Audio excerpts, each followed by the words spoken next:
go all the way. And this one, I'm sure, is going to be fought tooth and nail for exactly that reason. G2, they will be keen to put this one in the books and put it to bed. They want to get that title over the line. They certainly don't want to let BDS further back into this. And the bans will open up with Thatcher going off the cards. So BDS allowing that popular Capitao ban for them. They're not going to take it this time. Thatcher will go, and followed up by the Nomad of G2. Now then, does that suggest we might have a little bit of aggression coming from G2, Des? Quite possibly. Looking at the last games they've played in this map, it hasn't been a ban that's come through for them or the other side, whereas for BDS against both Na'Vi and Virtus Pro, where they won 7-5 against both teams, their go-to bans were the Capitao and the Monty, whereas here, it's being left open. That could be a massive risk, and I think even G2 have identified with the Clash ban coming out that they don't want to deal with that anymore. The Wamai for BDS, what a surprise. I think we're in for some spice here, Des. Nomad off the cards, so we have potentially very open flank rotations. We've got jump outs. We could see some real aggression from the defenders, especially with the Valkyrie still available. But on the flip side, we've got Clash off the board, and I'm sure that at some point G2 will look to take advantage of that. They were the ones to ban Clash out, so I would expect to see some shield play from them sooner rather than later on that front. About how proud you'd be here as BDS. Like, yeah, we made them ban Clash because clearly we had the answer to their problem. Well, to their problems, I guess, with the Monty coming at us, but clearly too big of a problem for G2 to want to face off against it here on Cafe. Let's get into it then. Attacking side for G2 to kick things off. BDS go on to the defense. Both teams played this map twice in the regular split. We had BDS coming up against Virtus Pro and Na'Vi, who they won 7-5 against, as I mentioned earlier on. G2, mixed results. A 6-6 against Na'Vi, I believe, back in the first week, and then a 7-1 stomping over Chaos. They did then go on to play it the other day against Virtus Pro, where they won 7-5. So neither team looking dominant on this map, but both have got experience playing on it. That, to me, just screams that this is going to be an absolute scorcher of a map, and I really can't wait to see how the map evolves. I hope it's like Villa, where we see both teams bringing new things out each round, trying to catch each other by surprise. One thing I'm immediately surprised by is Shaiko being on the Vigil. Well, we know that a roam presence can be important to Kitchen. It depends exactly how you're going to choose to hold it, but generally speaking, attackers will like to get into the top floor, clear their way down, and then use that vertical pressure from the mid floor. Kanto being on the sledge suggests very strongly that that will be part of the game plan for G2 here in the first attacking round. So BDS, they're just trying to make things as difficult as possible. They saw how much trouble Vigil caused G2 in that first map on Villa, and obviously just looking to repeat that here on Cafe. It's about the setup coming out of Pengu here, especially being on the Twitch. A couple of times we've seen him playing on this operator and still being the one that goes, no, guys, give me the diffuser. I still need to get the plant down, despite being on one of the operators with one of the best guns in the game in the form of the F2. Otherwise, across the board, nothing massively surprising. Once more, I'll be looking at Citizen, not because he's a UK player because I'm shilling in Reddit, more because he's on this IQ and the damage that he has done with this operator all tournament long. I commented to someone earlier on, I think he must have the most gadgets destroyed in the competition at this point, because he has had a field day getting below, removing the jammers, removing the ADSs, whatever it is, he's been clearing them out. Won't have that opportunity this round as there is no mute though, and interestingly, no Jaeger coming out either. Aggression from Uno there, dropping the skylight and just getting himself into the top floor. I think G2 have largely got that one locked down now, but the mid floor is not theirs yet. They have identified players in the reading room now. This could be an interesting nade coming through. Alems just manages to escape with his life. Rafal drops at the same time, and we see Shaiko down there as well. All 5 defenders now pushed back to site, so that allows Kanto full access to trains and mining room with that sledgehammer to start getting those vertical angles opened up. So step 1 is complete for G2. They now need to think about getting themselves into position to execute onto site, whether that be from Bakery or whether it be from the freezer side. I'm always a little bit cautious, a little bit wary of those freezer pushers, Des. They are very difficult to accomplish as the attackers. Very one-dimensional is the problem, because you have a window to jump through in which you're stuck in your animation, or a single doorway to push out of, but you do have the cover of the bomb chassis and coffee just across the way if you want to go for a safer plan. It's that middle point that's the risk, the one where you're trying to exit the freezer. That's what I have some caution of, but we'll see if they could put a focus on the fireplace drop, or if instead it is just pushing straight through the wall out to the east. With Virtue lurking out there on the Habana, I would expect there to be a lot of focus in actually pushing into the freezer wall itself rather than going for a drop. Citizen's going to find Shaiko inside a coach check, take his head clean off his shoulders, and gets traded back out by Rafal just a few seconds later. So casual, the headshot from Citizen there, but Rafal answers back immediately. Legion of Breeder gets himself a big double into freezer. Diffuser is down, Rafal onto Kanto. It is the Breeder Rafal show here in round 1 on Cafe, and this one looks to be going in the direction of BDS to kick things off. They have come out strong here against G2. Diffuser is down, clock is ticking away. There is absolutely nothing Uno can do here realistically. Shut down in the freezer. He is put on ice along with G2's attack, and that is going to be round 1 going to BDS. Strong showing from Breeder and Rafal. BDS, you can start calling him now if you want to. That double kill in the middle of the round was all they needed to take control. Something that we often reflected on with Rogue was their strength came in Leon or Ace's ability in the middle of the round to just find 2 or 3 kills out of nowhere that arguably they shouldn't get and really take control from then onwards. Breeder did just exactly the same thing there, despite the initial burst coming out of Citizen, finding the opening onto Shaiko and storming his way in towards site.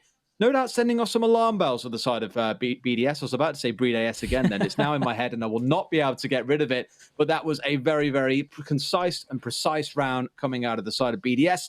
Not really much left in it for G2. Let's see how they fare up on the top floor. That's where we head to next. And I'm curious to see if anything changes here. If we do get to see the Monty finally being brought out by the side of G2, not in this round, but at some point, if they find themselves down 2 or 3 rounds, do they resort back to their crux setup and try and make it work? Heading to the top floor then for BDS after a successful opening round down in Kitchen. Strong start from them.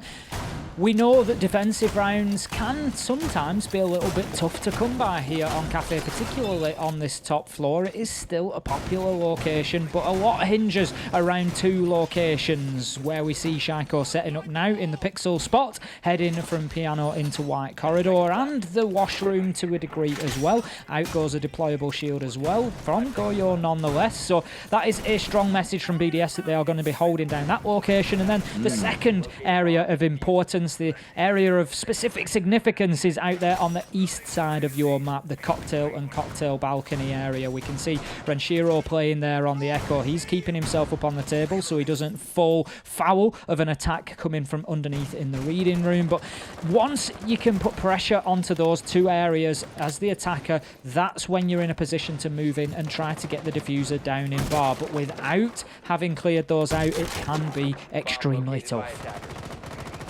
With the setups that you normally see coming into the defensive side of things, Cigar is normally where you'd see an extended hold coming through just to delay the attackers actually getting inside the building. That's no doubt shown off now. I'm not sure which observer we've got right now, so someone's going to have to tell me at some point. It was Medic's last map and he stayed around with us. Medic, spin around if it's you. It's him. Okay, good. It is Medics. Now we know. That's the sign. The way we communicate. Smoke signals aren't the one. Spinning 90 degrees 4 times apparently is the way to go.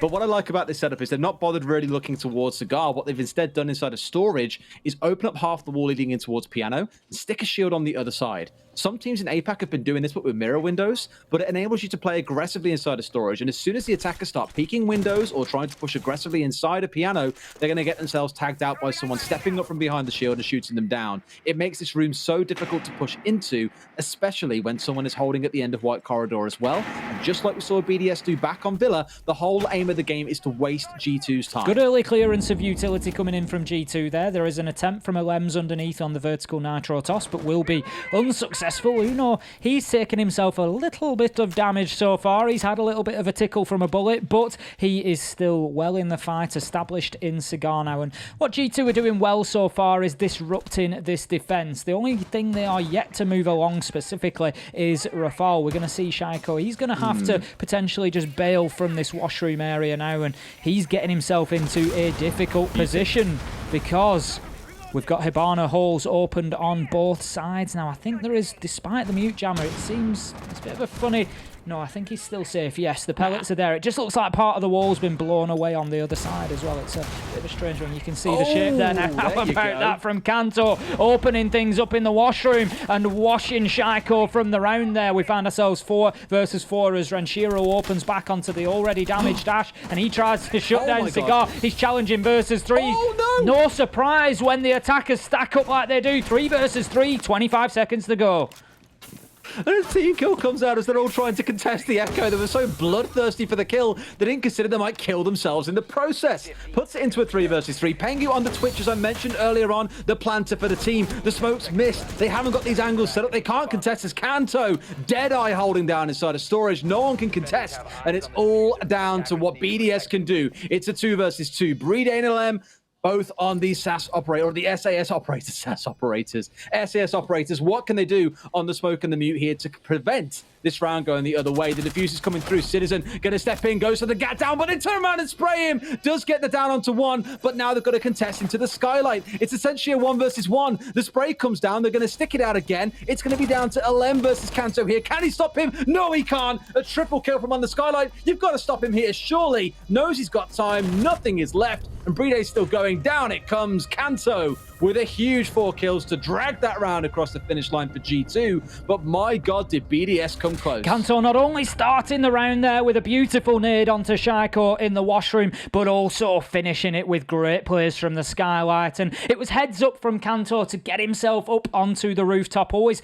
difficult to challenge that skylight, especially with the diffuser plant successfully underneath it. And Citizen almost pushing them over the line, but it was a good choice from BDS to pick up the fallen man and just allow somebody else to challenge onto skylight whilst Brede comes in and tries to disable that diffuser. But what a great peek from Kanto as he just took the quick up and down, the quick jump to get the kill onto the first man. And then there was very little option from BDS other than to try and disable that diffuser. So a good answer from G2 in round 2, and I think that is honestly the par for the course here, Des. We are going to see this one on Cafe go back and forth.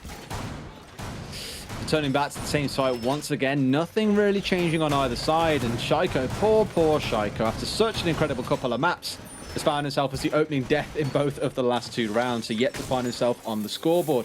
Brede, mind you, the player I've spoken about quite a few times, needing to step up and remind everyone why. He at one point held a 2.0 rating coming into EUL. I believe the first 4 or 5 weeks, he was sat as the king of the castle and even finished with the top rating despite not having the best closing 3 or 4 weeks. Absolute monster at the best of times, and we always speak around teams that have got a lot of fraggers on. You need different players to be able to step up in different weeks. You aren't always going to see the same players stepping up and fragging out, so being able to rely on someone else every now and then, definitely the path of the course that you want to head yourself down. This is how BDS set themselves up.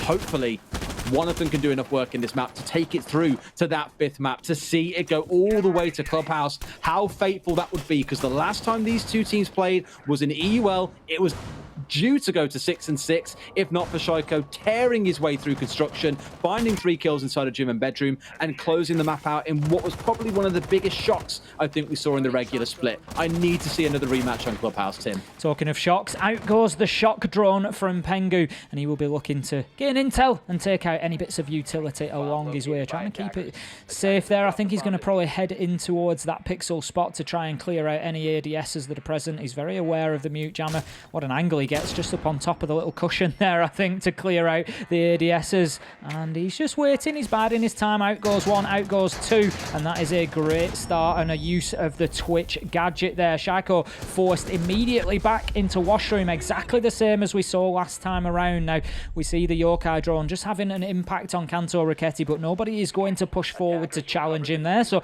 he gets himself established and safe in Cigar this time around. And last time, it's difficult to say what BDS need to do differently, Des, because it was actually a really fraught round last time. We saw kills just raining backwards and forwards. The diffuser plant wasn't guaranteed with the smoke utility still available. The shot on the Toxic Babe canister just slightly overthrown, allowing Pengu to stick that diffuser plant. But really, round 2 could have gone either way, and I see round 3 being exactly the same. It was the closing 2v2 that was the most crazy, given the use of the spotlight, the skylight being involved with it too. Citizen trying to rotate into guard, down in the planter, but not being able to kill the second.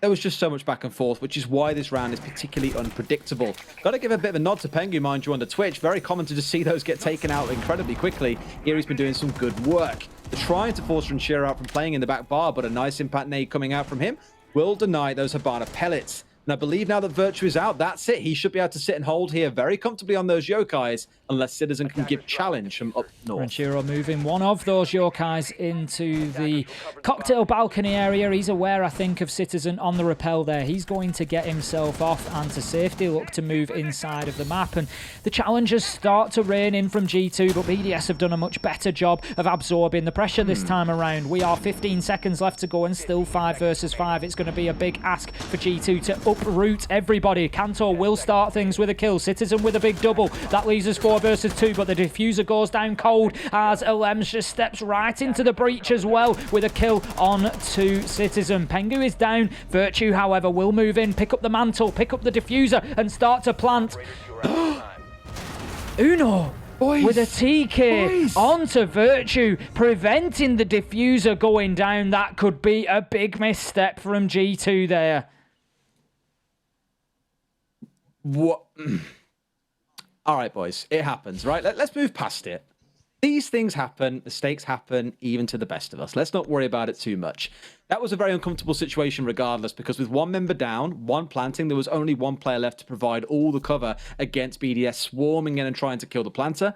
I think even in that case, it came down to a final gunfight. They lose it, BDS still go on to win the round. It does give them a couple of rounds here where, even though the last 3 rounds have all been opening kills going over to the side of G2, Kanto especially finding 2, Shaiko dying in 2 of them and all, it's still looking pretty good for BDS. So even with an initial man disadvantage, they're still managing to swing things back. Down to kitchen and service we go.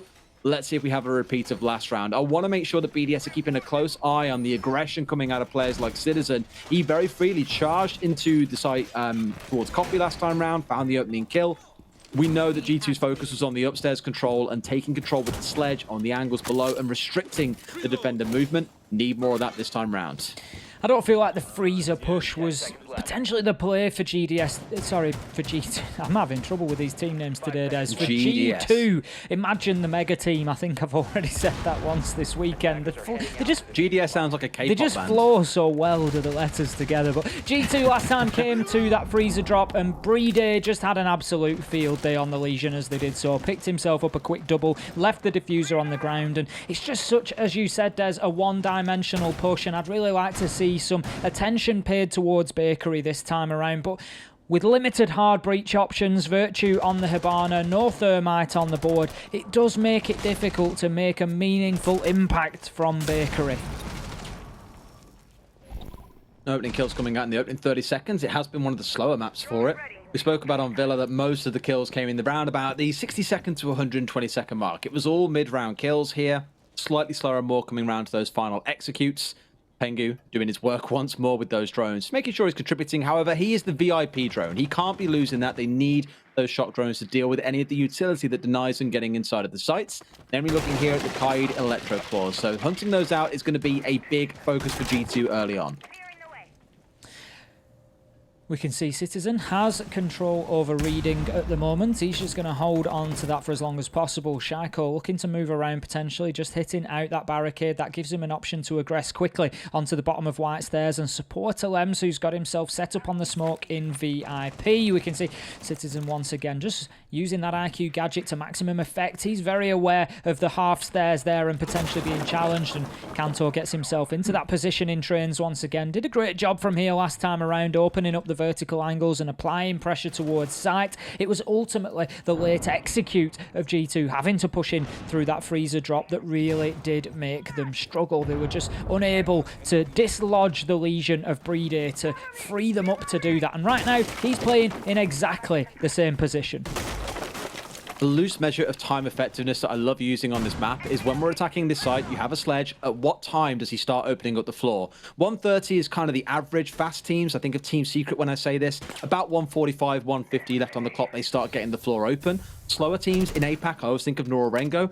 It takes about 2 minutes for them to get into position to then start doing this, and it strips away those 30, 40 seconds to actually be used for the execute, and it comes back to hurt them. G2 in both of their rounds attacking this site so far have got into position after 90 seconds, almost on the dot. In fact, in this round, he dropped through the hatch and swung his hammer for the first time at the 1:30 mark. So good time efficiency here. They are leaving themselves enough time. It's making sure they've dealt with things like the Kaid and have got themselves all lined up in the right place that counts the most. Here, it's a contestant to VIP. Shotgun for now, but no. Uno's a little too quick for LM there. Now they've got themselves inside a restaurant. The next contest comes down to Shaiko and stopping them from getting this northern control. And Shiro shuts down Kanto Raketti, and a big double for BDS coming in the form of Shaiko and Brede. Brede with a second, showing a real mastery of this site as he did last time around back in round 1. Virtue will shut him down, but meaningless as the clock ticks away, and BDS put another round on the board here on Cafe, and boy, are they fighting hard here. They want to keep themselves in this. They want to take it all the way to map 5, and they want another win here on Cafe. 3-1 now on the defense, and they are looking strong. Brede again. Mid-round, 2 kills to really swing things back their way, and both in quick succession.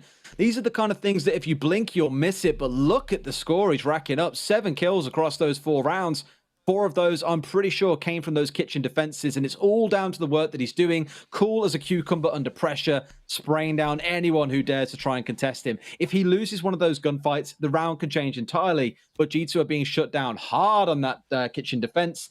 Now going to find ourselves going into, well, on the kitchen attack, sorry. Now going into reading, one of the more conventional sites. I think you could say all 3 of these sites are the ones that you see in rotation commonly. I love this site because it's all about the vertical take. You need control of the top floor, which commonly means you see the defenders setting up upstairs with very minimal reinforcements and utility being committed on the site itself. It'll be a very similar setup to that we would see from Bar and Cocktail itself as a site. We can see Renshiro on the Echo once again, just reinforcing what we call Maestro wall sometimes, as there was a point in time where it was very popular to play a Maestro in behind there. We do still get it occasionally, but he's interchangeable with the Echo in this situation. Brede setting up the Goyo shield for Shaiko, who's going to get his ADSs down there as well. They need to make sure those are protected. Pengu is not on the Twitch this time around, so there will be no Twitch drone to clear those out, but I'm sure that throwable utility will rain into that corner to try and just dislodge Shaiko and allow that top floor control. As you said, there's once Cocktail is under the control of the attackers, in goes Kanto on the sledge, and he will start to open up that entire floor that you see on the right hand side of your screen there. That's directly above the site, and it gives the best control possible of the default plant spot, which is just inside of the door to reading room. It's a very typical thing on this site, and the reason, if you're maybe panicking and thinking, well, why have they got rid of the Twitch? That was their key to get rid of the jammers that hold these walls closed. Very common on the site. 1, to take control from above. You can look to do that with the IQ, as I've spoken about Citizen on the IQ an awful lot so far.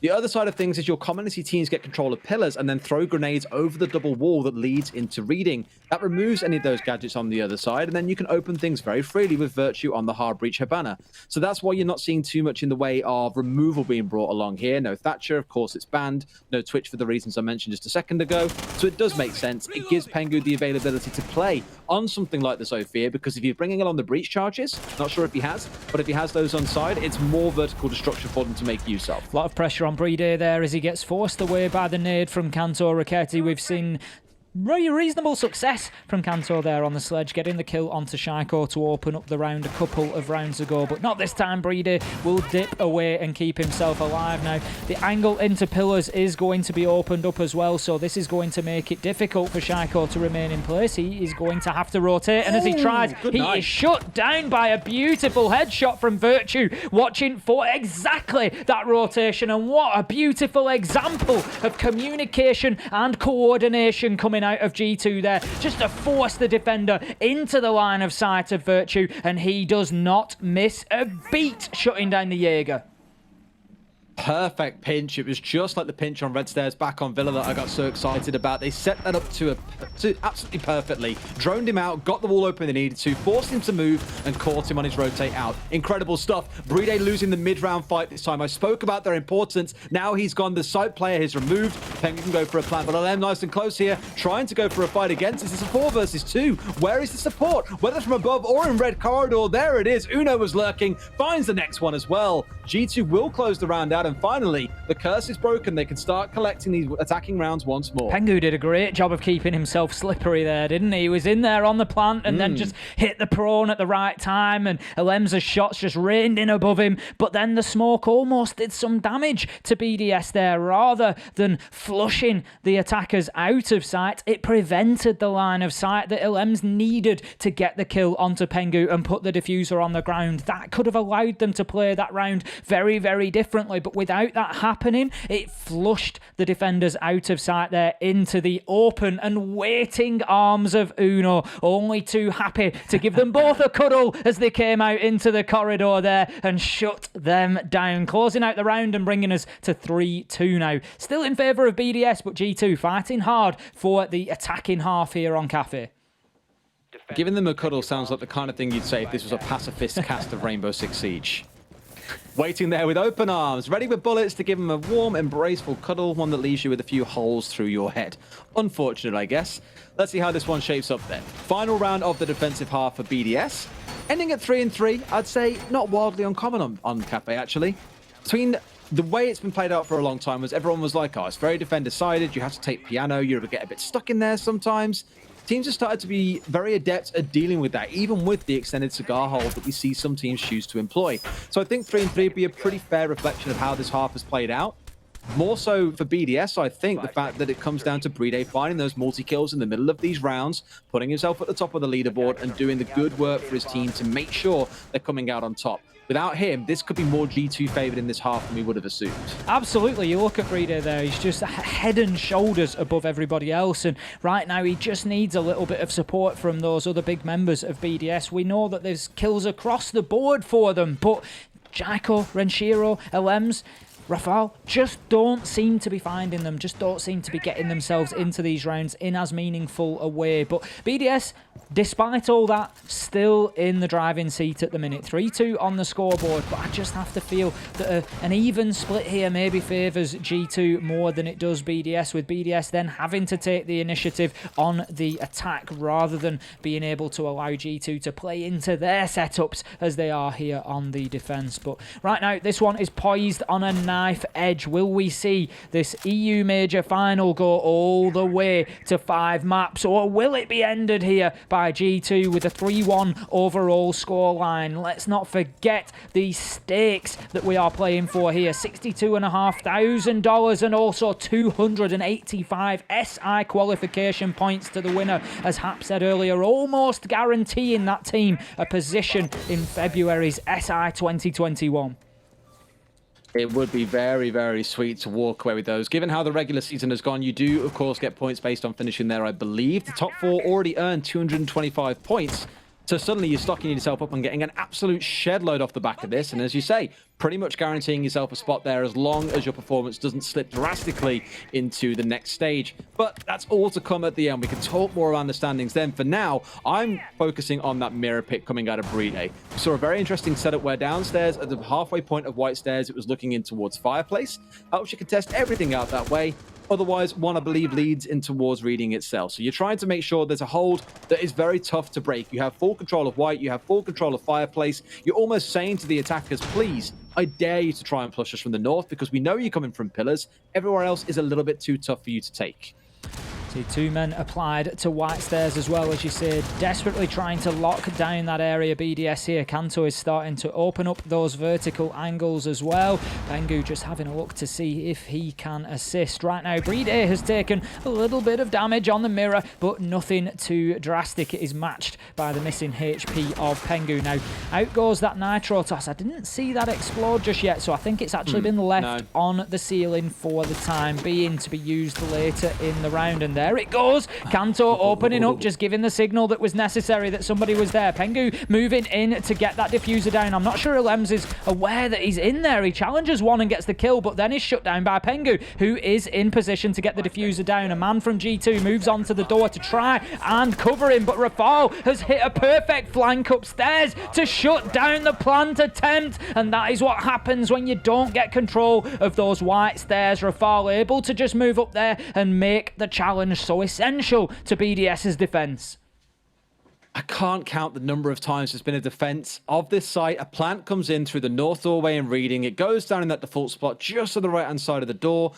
And all the attackers just abandon north control, or top floor control, sorry. They ignore the third floor, all the hard work they've done to make sure they have control of it. Most of them drop, you leave one up there, they get picked off. You suddenly lose all control that you have over the site. Once more, coming down to those dying seconds. Really good play coming out of BDS to make sure that half ended in their favor at 4-2. Now we switch over, we get to see the real BDS. What can they deliver for us on the attacking side? Is it going to be enough to force us through to that 5th map of Clubhouse? Very important round coming up for me here, Des. Not only is it the first showing of BDS on the attack and the suggestion of how things may continue, but if they can get this one in the books and go to 5-2, that is a massive, massive round for them. By contrast, 4-3, that sounds like a pretty close, hard-fought game to me, with G2 getting themselves a good defense and then down onto a second strong site in Kitchen, no doubt, or potentially Reading. They've got plenty of options ahead of them, and that is why BDS need to come in strong here. They need to shut it down. They need to send a message to G2. 5 seconds left. Send a message. Carrier pigeon or smoke signal? Telegram for me, Des. Yeah, okay. Let's take it to the old school. I appreciate that. Not sure how I feel about it myself, but a message with bullets is probably one that's going to be a lot stronger. We'll see how it echoes into this round, how it extends beyond that point. This top floor defense coming out is very C4 laden. I say very. I think there's a couple on side with Kanto and Uno.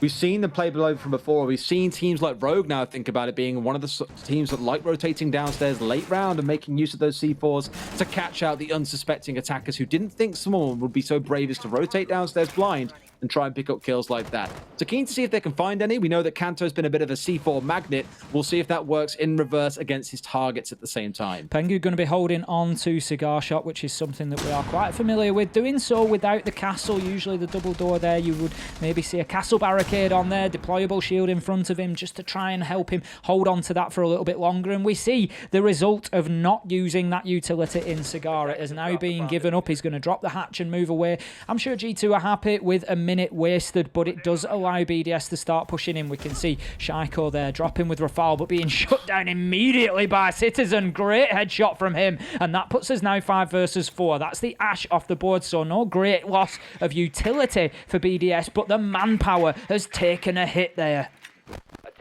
I missed round number 6, but Shaiko, by my count, has died 4 times in the opening duels here without finding a single one for himself. Not the performance that we saw from him back on Villa.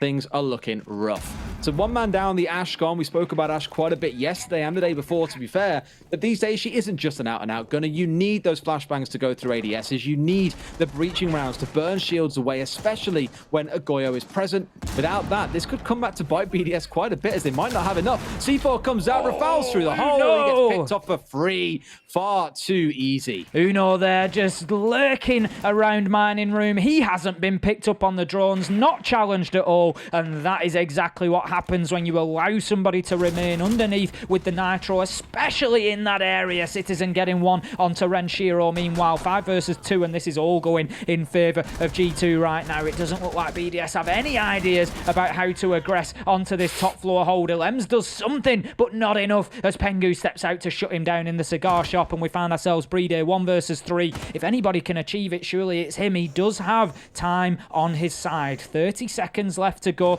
but I think the information available to him is limited at this point. He does have a drone in pocket, but the time is ticking by and he doesn't really have time to make use of it. He steps out, tries to challenge onto that deployable shield, but it is going to be a huge ass now. He's got 3 kills to find in only 15 seconds. Makes the challenge into the back storage area and shut down by Pengu. G2 take the first defensive round, and that is a big round for G2. Puts them back in touching distance. 3-4 now, and a successful top floor hold. Fantastic defense out of G2. I mentioned around the late round rotates some teams have been using to get those C4s out. The worst thing for me was that BDS had a drone downstairs early on. They saw Pengu drop down through the cigar hatch and rotate back up white stairs. They saw that on the drone, yet they did not see the Goyo player rotating down underneath, getting the C4 out, and Uno finding that free kill onto Rafal was massive for them because it took the grenades of the Maverick off. There was no easy way to force defenders out of position. And all they had to do then as G2 was sit back, play for the long angles, play for the trades with the numbers advantage, and they did it excellently. They didn't get too excited. They didn't get over aggressive. Really well won round for them. Going into round number 8, we're heading down into Reading and Fireplace. Wonder if we get to see the same composure, because no doubt C4s are going to be another big part of this round. 2 of them on side with Uno and Virtue bringing them along. As you said, BDS cannot give up easy kills like that to to Uno on the Nitro, because if you look at, if we break that down a little bit further and you look at the positioning of the man who died, it was just inside of Piano. Exactly where Citizen is now. Thank you, Citizen, for pointing that out for us. That's exactly where the C4 was hit. And if you are going to allow Uno on that Goyo to play that aggressively into mining, that close to red stairs, you're asking for trouble. And the reason that you're asking for trouble, we're seeing a nice replay there. Thank you, production. We're going to see this happen. Now, the reason that that is so much of a free kill is that Rafal there is in the direct line of sight of the deployable shield that you see in front of you right now from the pixel spot heading from Piano into White Corridor.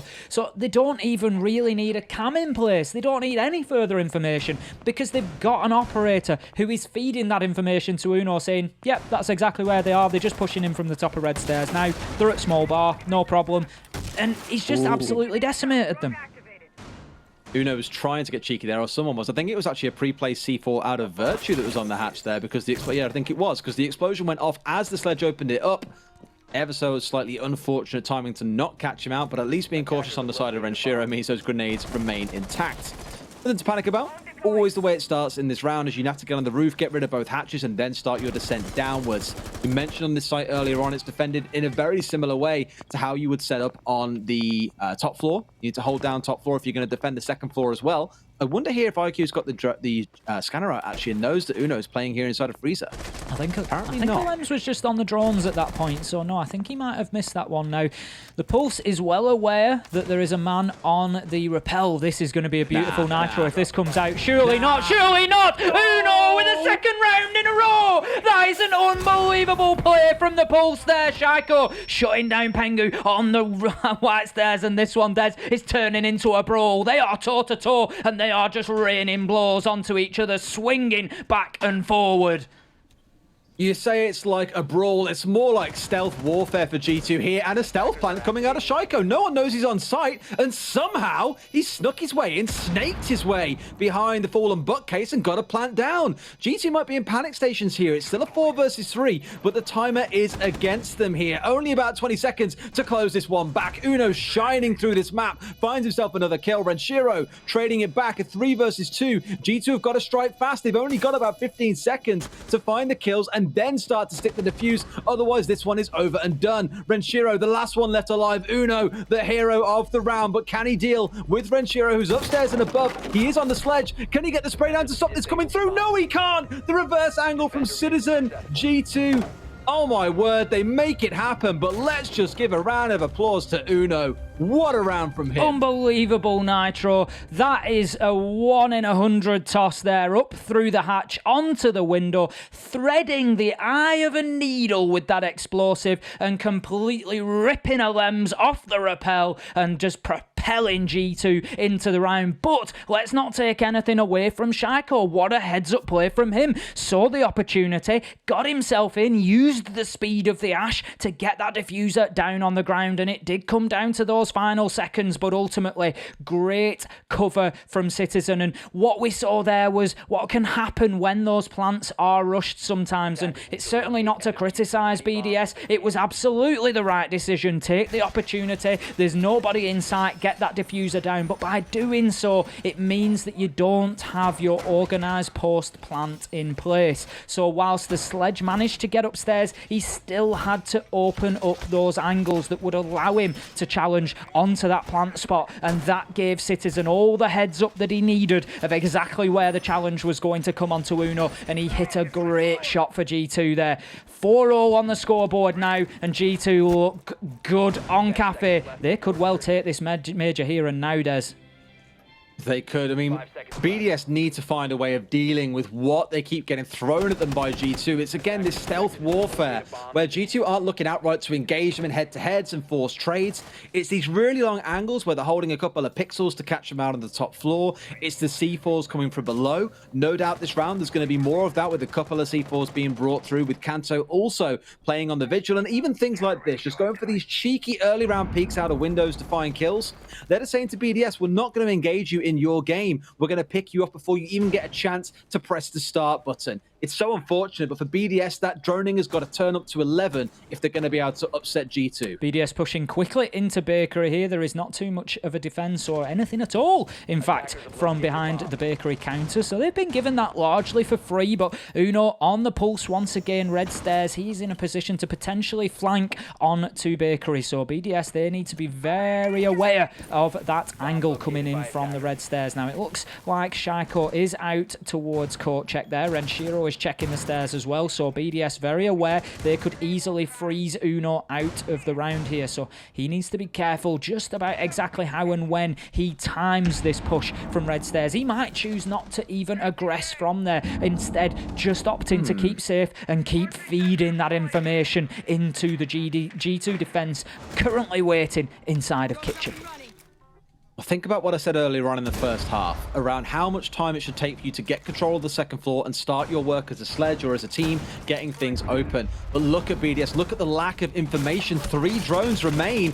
I'm going to find Citizen as he tries to run out and do something cheeky. He walks straight into a Claymore, traded back a second later with BDS now finding 2 kills. So actually, things aren't looking so bad. I say that, Virtue swings out. No vertical control. They could be walking into a massacre if they're not mindful of these vertical holes that G2 are currently defending from above. 3 versus 4 right now. As you say, they need to deal with this mid-floor. Lems is going to do exactly that. Virtue completely unaware. Shots are exchanged and the kill is landed, but Lems certainly left it to the last second there, missing the first few bullets. Shaiko shuts down Pengu on a long-range engagement. The diffuser is successfully planted, and this right now is surely round to BDS. Kanto will get himself one onto Rafal. There is a lot of information coming in from the site in terms of Maestro cams. I think it is just pinging out those BDS players, but it will not be enough for Kanto to secure any more kills. Challenge from Bara. Lems shuts down the round, doesn't miss any shots that time around, and BDS, they put themselves back in the lead here, and this one, it really is anybody's. Much better there as well. Willing to contest them on the second floor. Not looking to take control. They weren't committing everything upstairs, but just enough to hold a couple of soft angles, wait for the defenders to rotate into them, and then pick them off comfortably. Good from BDS. Enough was taken off the gas to make that a comfortable round for them. That puts us at 5-4 to BDS, though. G2, let's not forget, have had that momentum, though, for the couple of rounds prior. If it carries on this way again, we're going to see 2 more rounds to G2, 1 more to BDS. We go through to overtime yet again, Ace. I can't handle another one, I don't think, Des.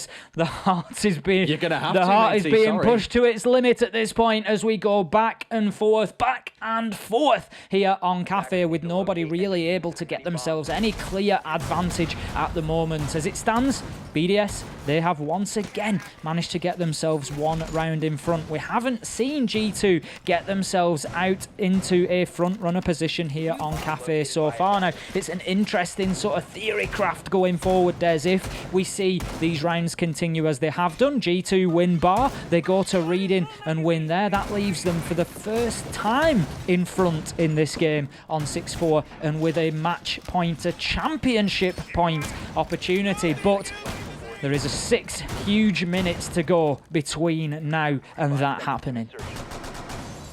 A lot more to come, man. Open at the bit to see how it ends. You always get this feeling between these two teams. We've spoken about the rivalry they've had in the past, and G2 have always been the dominant team, but it's that element of the unknown. Looking even at Clubhouse, I mentioned it earlier on, the last time they played, it came down to the final round, and if not for a wondrous play from Shaiko, a bit of slip of attention out of Virtue on the mirror, admittedly, that would have been 6-6, and we would have come into this saying they drew last time. You don't know what to expect out of the pair of them. And here, it feels the same way. I honestly can't call where these next 3 rounds go. 5-4, we find ourselves BDS. 30 seconds in, they've got themselves up to the rooftop very quickly, got those hatches open, and will be looking to get boots on the ground inside of the map as soon as possible. Pengu once again being forced back, but considering this time fighting, does not drop the hatch and tries to keep himself in place, which he will do successfully for the time being, just putting out one of those Toxic Babe canisters onto the red stairs and then using that to mask his escape as he moves away. And again, survives for around a minute in Cigar Shop before being pushed away. So we are seeing parallels to round number 7, where we saw this site successfully defended by G2 last time around. The question is, what can BDS do differently? What do they need to do differently? And first of all, they need to dislodge Kanto, and they need to be very aware of Uno. He is once again lurking in the bowels of Cafe here, ready to strike from beneath with a nitro. You make him sound like a terrifying monster lurking in the bowels, daring to strike. It's like the Loch Ness Monster or something crazy. But you're right, it's all about the C4s. It's the danger they present and the upset it can cause to BDS as they try to come in for the attack. So let's see how things shape up. Let's see if they manage to catch them out. It's still a 5 versus 5, 2 minutes in and no one's died. Pixel angle, you can see his buried just about, surely. No, he comes off it at the final dying seconds. I think he's just aware as he went onto his drone that he could see him. But the patience, Virtue, barely moving, but literally a pixel or two, and it could be all over. Uno gets the opening kill onto Renshiro. Uno really being that hero player that G2 need here if they want to seal this major title right now here on Cafe. Kanto opens up with a double onto Alems and Shaiko, and it looks like we are going to square things up once again. Breedy, he says that this round isn't over just yet with a pistol kill onto Uno, and that now leaves us in a 4 versus 2, but with the time ticking away, the clock is going to become that 5th man for G2 here as BDS. They have to do something, and they have to do it right now. They have to make this happen here in round 10, and Citizen, he's just holding down those white stairs. He knows a man's approaching, shuts down Breedy. Find ourselves 4 versus 1. It's all down to Rafal, shut down by Virtue, and G2, they bring themselves level. 5 versus 5 on the scoreboard, and we're going all the way to 12 as a minimum here, Des. Feels like it can just happen again. It feels like we can get a team win this next round, and the last one is going to be an absolute nail biter. It determines if we go to that 5th map or if it ends here at 4 to G2. I said earlier on, I just can't call which way these next few rounds go. It feels exactly the same. I am genuinely at a loss for what is going to happen next, except I do know we're going to Reading and Fireplace in round number 11. We saw G2 win this back in round number 8. I wonder if we see a repeat. If lightning strikes twice, those C4 plays that we spoke about earlier on, they've definitely quietened down. It feels like BDS have wisened up a little bit around the game plan that G2 are trying to bring. Certainly does. They have been acting to shut it down. But Uno, once again, he brings the mirror. We saw this out of G2 previously on this defense, I believe. BDS brought it along as well. So Nitro is going to be in hand now. G2 need to be very careful this time around about just exactly who they allow access into site and how quickly does. I think the access card of Shaiko is going to be revoked at this point so that he can't just walk himself freely into site and put the diffuser down like he did last time around. But it was a bit of a bloodbath overall. We saw kills raining in at different points in the round, and it really came down to those last few seconds with a 1 versus 2. Citizen able to cover Uno as he disabled the activated diffuser down in Reading. Renshiro trying to make a vertical challenge but unable to. And right now, Kanto, he's just getting that gadget outside the black eye cameras to feed in as much information as possible to help this top floor hold. The information game here behind the window, behind the mirror windows, behind the bout cams, behind the yokais, everything on their side is just saying we want as much information as we can. Whether that's for the single C4 that we hold in our paws, Uno with that one, we've already seen what he can do with it. Time will tell if they get a chance to use it. Otherwise, at 2 minutes and 30, there's still a lot of time here for things to get set up. There's still a lot to come on the setup side of things. Lots of time for cheekiness to come out of G2. Otherwise, it's all the default setup. Nothing too surprising to kick the round off. Attention is quickly going to be paid towards Cigar once again. I'm sure that is where the BDS push is going to start from. So Kanto is in an extremely important position here. He needs to hold on to Pixel for as long as possible to prevent that top floor control being gained by BDS. Renshiro, he's just lining up that sledgehammer. I'm sure his palms are sweating at the thought of getting a grip on its haft and just destroying those floorboards above the reading room site. But Kanto, he says not just yet. He is going to hold on to this shield, these ADSs, and this angle for as long as possible. There is someone below Piano right now, maybe holding around with a C4. It is Uno. I mentioned about that C4. It's the only one they've got on side, playing behind a mirror window. So they've actually set up quite a defense downstairs here to contest anyone that does try and push against him.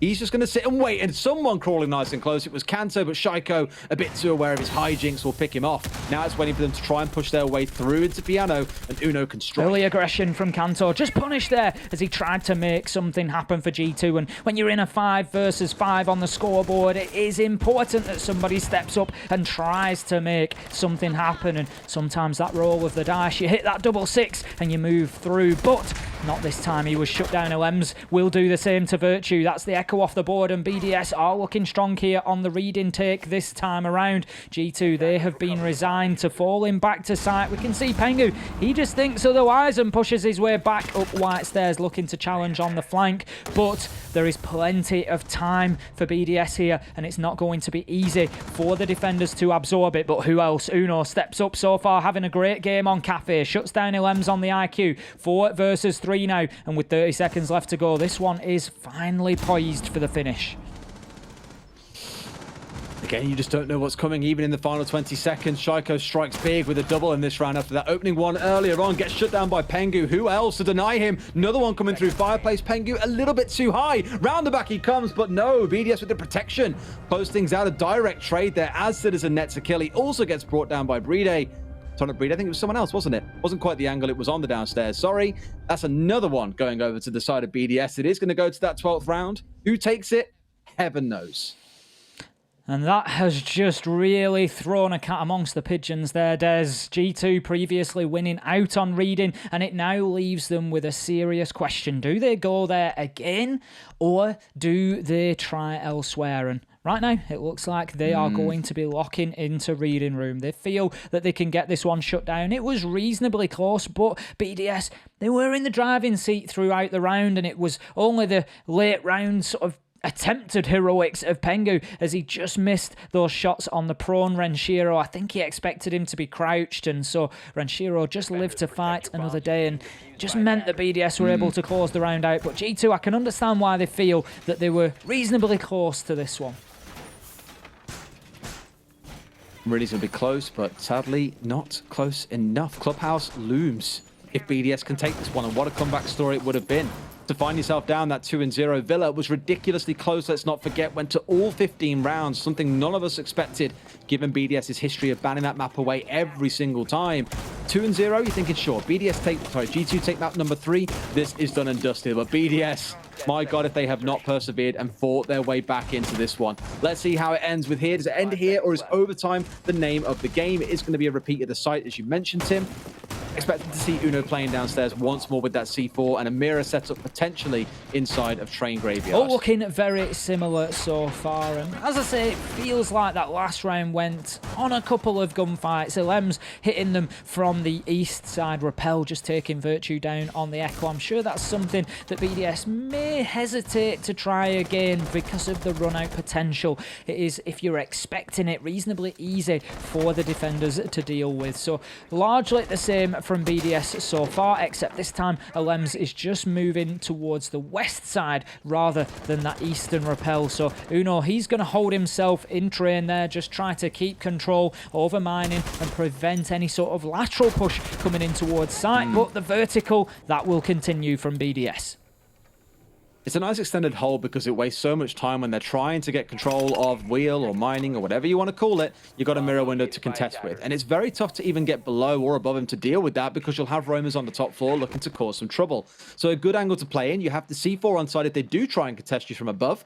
Shaiko was sat in here inside a cigar for pretty much all of last round. It's going to turn into a similar affair once again. C4 comes up, but no, Shaiko a little bit too quick on the trigger finger. Dispatches of that one with a couple of shots. Always love to see those absolute beauties when the nitros are taken out of the sky, and there's an argument that it's a little bit tougher online rather than on the land build as well, so props to Shaiko there, just taking that one out. That was a serious clear pigeon shooting moment. That was like pull and then just poof, takes it out, no problem. Now, as we can see, they are using the vertical angles already. As small as they may be, BDS are looking for any fine pixel that they can find down onto Uno there. He has taken considerable damage, so has dipped away from that fight for the time being. And BDS are making good progress across this top floor, opening up the utility, the mirror window being taken out.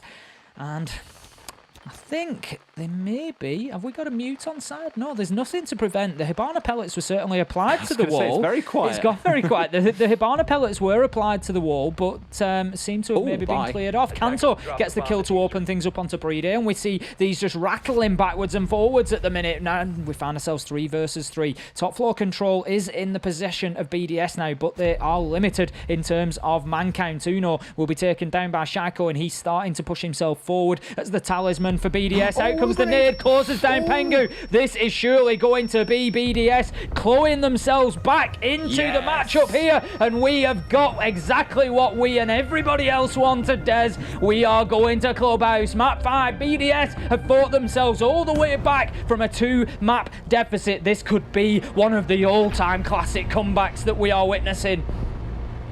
An El Clasico, dare we say, Ace, it's shaping up to be between G2 and BDS. We mentioned back on Friday that this is one of those matchups that ever since BDS made it through Challenger League has turned into an absolute slugfest. It is the go-to rivalry. Since Empire have gone quiet, it's all come up BDS, and I'm so excited to see how that 5th and final map shapes up. That one really